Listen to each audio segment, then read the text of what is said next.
ushbu sulh bo'yicha davlatlarning munosabati. O'zbekiston Respublikasi Yaqin Sharqdagi sulhni olqishladi. Tabiiy O'zbekiston doim tinchlik tarafdori, bu haqda juda ham ko'p aytiladi. O'zbekiston Pokiston rahbariyati vositachiligida Yaqin Sharqda o't ochishni to'liq to'xtatish va sulh o'rnatilishi e'lon qilinganini olqishlaydi. Bu haqda Tashqi ishlar vazirligi bayonot bermoqda. Mazkur sa'y-harakatlarni keskinlikni yumshatish, siyosiy diplomatik muloqot va o'zaro maqbul yechimlarni topish uchun sharoit yaratish yo'lidagi muhim qadam deb bilamiz. Barcha tomonlarni vazmin bo'lishga, vaziyatni yana keskinlashuvga olib kelish mumkin bo'lgan harakatlardan tiyilishga, shuningdek tinchlik va barqarorlikka erishish maqsadida konstruktiv hamkorlikni davom ettirishga chaqiramiz deyiladi bayonotda. Shuningdek, Tashqi ishlar vazirligi O'zbekistonning mojarolarini faqat va faqat tinch yo'l bilan BMT nizomi tamoyillariga muvofiq qat'iy ravishda hal etilish zarurligi to'g'risidagi o'zgarmas pozitsiyasini yana bir bor tasdiqlaydi. Demak, Yevropa davlatlari ham o'z munosabatlarini bildirib o'tdilar. Jumladan Fransiya, Ispaniya, Finlandiya rahbarlari hamda Yevropa ittifoqining yuqori mansabdor shaxslari harbiy harakatlardagi 2 haftalik tanaffusni mamnuniyat bilan qabul qilishganini bildirib, urushni butunlay tugatish uchun zudlik bilan muzokaralar o'tkazishga chaqirishgan. Jumladan Emmanuel Macron buni juda yaxshi voqea deb atagan. Endi to'g'ri biroz masala bor. Bu Ispaniyaning qattiqroq pozitsiyasi. Shu yerda ham sal jahli chaqib o'tgan. Ya'ni sulh yaxshi, lekin ammo bu vaqtinchalik yengillik bizga tartibsizlik, vayronagarchilik va halok bo'lganlarni unuttirmasligi kerak deb Ispaniya qattiqroq aytib o'tyapti. Turkiya va Avstriya tashqi ishlar vazirliklari kelishuvni oqlab chiqishdi, yoqlab xursand bo'lib chiqishdi. Yevropa komissiyasi raisi Ursula von der Leyen va Yevropa kengashi rahbari Antonio Costa ham Pokistonning, aynan ular ham urg'u berib ketyapti, Pokistonning vositachilik borasidagi sa'y-harakatlarini yuqori baholashdi. Demak, O'zbekiston buni juda ham yaxshi qabul qildi va boshqa davlatlarning munosabatlari shu haqda. Endi bu urushni hamma tugashini, to'xtatishni va mantiqsiz ekanligini ta'kidlab kelayotgan edi. Hamma, hattoki Amerika Qo'shma Shtatlarining ichkarisidagi kuchlar ham, masalan, magachilar hozir mana aytib o'tdilar, Hamid aka, bo'lindi-da.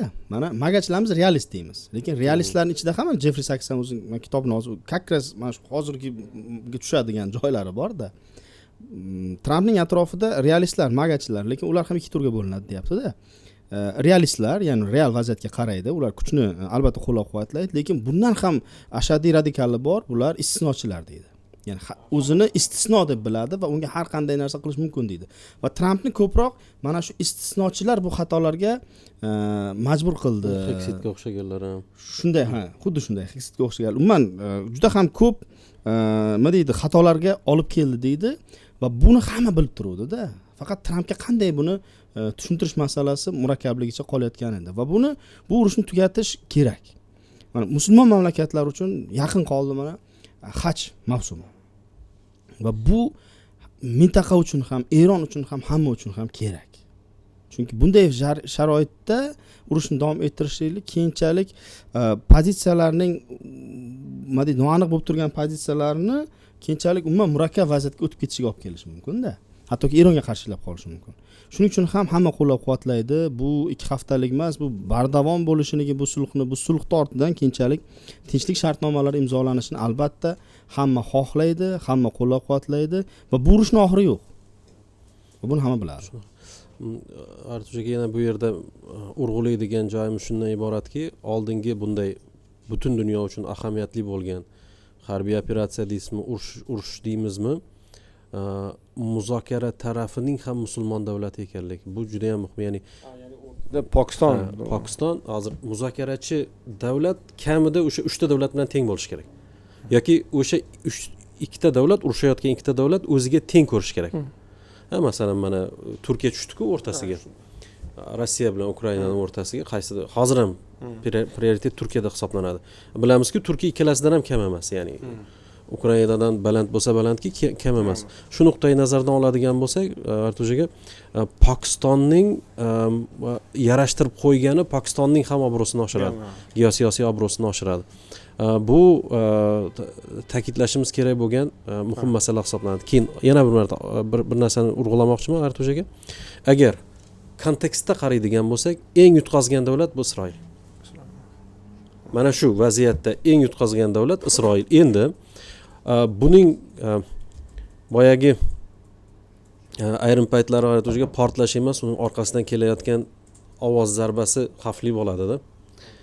Ya'ni o'sha deylik mana shu ovoz nimasini oladigan bo'lsak, ya'ni bombaning keyingi keladigan ta'sirini oladigan bo'lsak, endi Amerika Qo'shma Shtatlaridagi bu narsani qayta o'ylash, ya'ni biz nima xato qildik degan masalada qayta o'ylashda hammasi bu Isroilning intrigasi edi degan masalada respublikachilar ham yakdil bo'ladi. Endi albatta ko'pincha bunda urushlar tugagandan keyin aybdor qidirish boshlanadi va kimgadir ag'darib yuborish osonroqda. Aslida ag'darib yuborishadi emas. Agar boshqacha bo'lganda ham ag'darib yuborishardi. Keyingi qaror qabul qilinayotgan paytda Eron masalasida, Yaqin Sharq masalasida bu yerda uzoq muddatli strategik Isroil jiddiy zarar ko'rdi, ya'ni deyish mumkin. Bu yerda yana bir qo'shimcha xabar bor, shuni ham va nihoyat Dmitriy Medvedevdan yaxshi fikrlar ham yangradi deyilyapti. Sulh Eron uchun muvaffaqiyat. Rossiya Xavfsizlik kengashi raisi o'rinbosari Dmitriy Medvedev AQSh prezidenti Donald Trampning 10 banddan iborat rejani muhokama qilishga rozilik berganining o'zi Eron uchun muvaffaqiyat ekanini aytdi. Bu haqda u Telegram kanalida yozib qoldirdi. Trampning 10 bandlik rejani muhokama qilishga rozi bo'lganining o'zi eronliklarning yutug'i. Muammo shundaki, Washington bunga ko'nadimi? Axir u yerda Eronga yetkazilgan zararni qoplash, yadroviy dasturni davom ettirish va Tehronning Hormuz bo'g'ozidan nazorati masalalari bor deb yozdi siyosatchi. Ya'ni shunday bir tuyuladiki, Amerikaga eslatib qo'yayotgandek tuyuladi. Ya'ni Dmitriy Medvedevga qarab qo'yinglar, 3 ta band bor bu yerda. Menimcha sal og'irroq sizlarga bu band degandek bo'lyapti. Cho'p bilan yuradida bu qo'lida hamisha. Parodi. O'z Telegram kanalini ishlaganni Rossiyada anaqa. Qiziq holat. Shundan boshlash kerak. Mana bilyapmiz, ko'p Telegram kanallar bloklangan Rossiyada. O'zi Telegram bloklandi shekilli. Ana tushirib yuborildi tezlikda. Yaxshi, demak, yaxshi tendensiya bor. Endi bu yoqdan qaraydigan bo'lsak, Rossiya to'g'ri, masalan, Eron uning ittifoqchisi, yaqini, hamkori. Lekin bu urushda Rossiya ko'proq bonuslarga ega bo'ldi-da baribir. Neftini necha yildan beri sotayotgani 2 barobar deyarli ko'pga sotishga erishdi. Tramp Rossiya neftiga sanksiyalarni yumshatdi. Asosiy e'tibor Ukrainadan qaratildi Yaqin Sharqqa. Endi hozir urush tugatiladigan bo'lsa, e'tibor yana qaytib Ukrainaga qaytadi. Va bu Rossiya uchun yana ma'lum bir darajadagi masalalarni qayta ko'rib chiqishga va qiyinlashtirishga olib keladi. Mana shu uchun ham Medvedev balkim bir shu ohangda ohang seziladi, o'zi tekst, ya'ni matn. Lekin u matnda ham ohang bor-da. Ya'ni eslatib o'tmoqchiki, balkim qabul qilmasdilar buni. Chunki qabul qilib Eronda umuman Yaqin Sharqda tinchlik bo'ladigan bo'lsa, bitta masala qoladi Sharqiy Yevropada. Va bu Rossiyaga qarshi umumiy koalitsiyani kuchayishiga olib keladi. Yevropa ham asosiy e'tiborni qaratadi. Bu hamma bilib turgan narsa-ku. Shu fonda menimcha Medvedev pozitsiya bildirdi. Bu Telegramda yozyapti. Bu Telegramda yozishning sababi boshqalar uchun qaratilgan auditoriya.